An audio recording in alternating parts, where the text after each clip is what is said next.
Hello friends, how are you. Welcome to my channel future exams study. और जैसा कि मैंने लास्ट डे आपको बताया था कि हमारी सी टेट एक्सपर्ट सीरीज़ है, जिसका हमने सेशन फर्स्ट हमने पढ़ लिया था, जिसमें हमारे 10 प्रश्न थे। और आज हम पढ़ने वाले हैं इसका जो प्रैक्टिस सेट है हमारा दूसरा वाला, यानी सेशन 2। तो यदि आपको सेशन पसंद आए, क्वेश्चंस अच्छे लगे, तो फटाफट से चैनल को सब्सक्राइब करना, शेयर करना अपने सभी दोस्तों में जो भी किसी भी टीचिंग एग्जाम की तैयारी कर रहे हैं।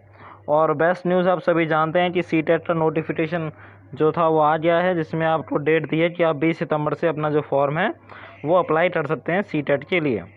चाहे वो प्राइमरी लेवल हो, जूनियर लेवल हो, या फिर दोनों पेपर के लिए आप एप्लीकेशन देना चाह रहे हैं।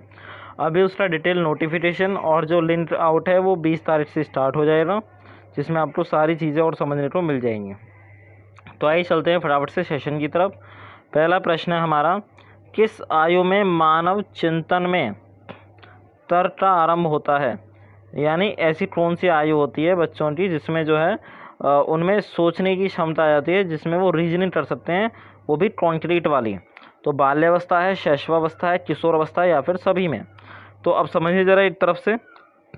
जैसे सबसे पहला ऑप्शन है बाल्यावस्था। हमने पियाजे की 4 स्टेज पढ़ी हैं, sensory motor, pre operational, concrete operational, या फिर फॉर्मल ऑपरेशनल। तो जो सेंसरी मोटर स्टेज है वो आती है शैशवावस्था में। शैशवावस्था में स्टेज आती है, और उसमें बच्चे के अंदर जो है तर्क का आरंभ नहीं होता है, जो हमारी 0 से 2 वर्ष होती है। उसके बाद में है प्री ऑपरेशनल, जो 2 से 7 वर्ष होती है। उसमें भी बच्चा जो है ईगोसेंट्रिज्म रहता है, और वो सिर्फ एक ही पक्ष को देख पाता है किसी भी वस्तु के, दूसरा पक्ष उससे अनजान रहता है। फिर होती है हमारी जो है कॉन्क्रीट ऑपरेशनल, जिसे हम बाल्यावस्था कहेंगे यहाँ पे। और बाल्यावस्था जो हमारी 7 से 12 वर्ष वाली उम्र है, उसमें ही बच्चे के अंदर जो है कॉन्क्रीट थिंकिंग आती है, यानी वो तर्क का इस्तेमाल कर सकता है, उसमें तर्क की क्षमता विकसित हो जाती है। तो सही आंसर हमारा यहाँ पे बाल्यावस्था ही है। बाकी जो हमारा ये किशोर अवस्था है, इसमें तो फिर आपका जो एब्स्ट्रैक्ट थिंकिंग भी आती है, जो हमारा अमूर्त चिंतन होता है। तो सही आंसर क्या हो जाएगा हमारा बाल्यावस्था। प्रश्न नंबर 2, मानव में अस्थायी दांतों की संख्या है। तो भाई मानव में अस्थायी जो हमारे दांत होते हैं, जो जैसे जन्म होने के बाद में जो बच्चे के मुंह में दूध के दांत आते हैं, वो कितने होते हैं। अस्थायी दांत होते हैं वो, जब वो हट जाते हैं फिर स्थायी दांत आते हैं।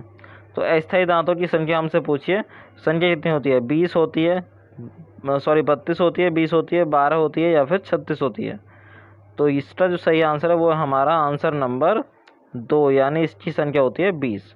इंसान के जो अस्थायी दांत होते हैं वो होते हैं टोटल 20, और जो हमारे फिर स्थायी दांत आते हैं वो आते हैं हमारे 32 दांत।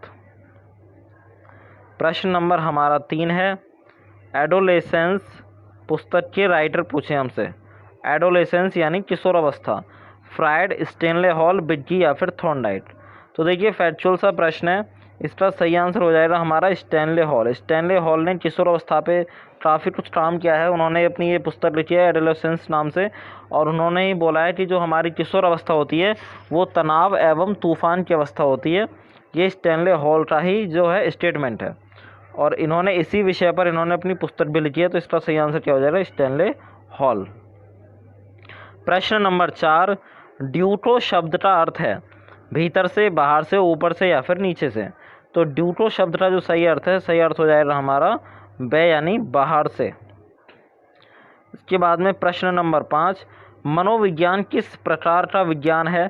अशुद्ध विज्ञान है, प्राकृतिक विज्ञान है, विधायक विज्ञान है, या फिर सामाजिक विज्ञान है। तो सही आंसर क्या हो जाएगा हमारा आंसर नंबर सी, या फिर से, यानी विधायक विज्ञान। प्रश्न नंबर 6, वर्तमान में शिक्षा मनोविज्ञान का अध्ययन विषय है।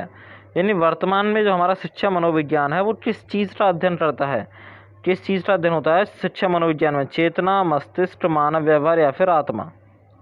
तो देखिए सबसे पहले यदि हम बात करें, जब हमारा जो मनोविज्ञान है उसकी शुरुआत हुई थी, तो सबसे पहले ये हमारा आत्मा का विज्ञान था, ठीक है। उसके बाद में ये हमारा जो है मस्तिष्क का विज्ञान बना, फिर चेतना, और अब सबसे लास्ट में ये मानव व्यवहार का विज्ञान है। अब व्यवहार की ज़्यादा बात होती है, मनुष्य के व्यवहार में, बच्चे के व्यवहार में किस तरह से परिवर्तन लाया जाए, किस तरह से उसको समाज के अनुकूल बनाया जाए, इस बात पे ज़्यादा बल दिया जाता है। तो वर्तमान में जो शिक्षा मनोविज्ञान है वो मानव व्यवहार का अध्ययन विषय है, यानी मानव व्यवहार का अध्ययन होता है अभी। प्रश्न नंबर हमारा 7, डिसलेक्सिया किससे संबंधित है? तो डिसलेक्सिया व्यवहार संबंधी विकार है, मानसिक है, गणितीय या फिर पठन है।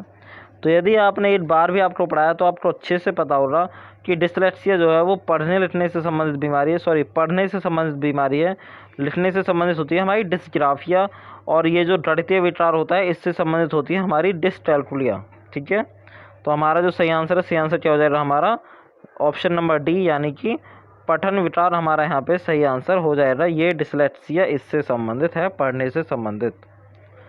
इस बीमारी में जो बच्चा होता है, बच्चे क्या करता है, जैसे हमने वाज है तो वो वाज को 100 पढ़ता है, ऐसे ऐसे पढ़ता है वो।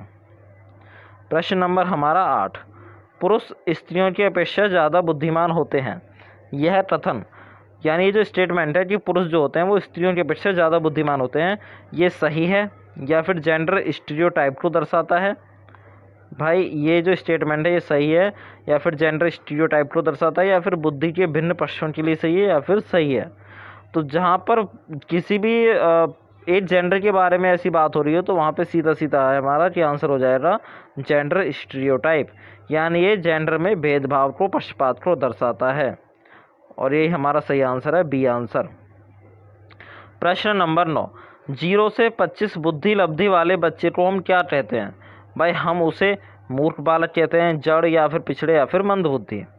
तो बुद्धि लब्धि की श्रेणियां जो दी हुई हैं उनमें आप नॉर्मली जानते हैं कि जो औसत बच्चा होता है, औसत बच्चे की बुद्धि लब्धि मानी जाती है 90 से लेके 110। ये औसत बच्चे की बुद्धि लब्धि है। जो प्रतिभाशाली बच्चा होता है उसकी 120 प्लस या 130 या 140 प्लस मानी जाती है।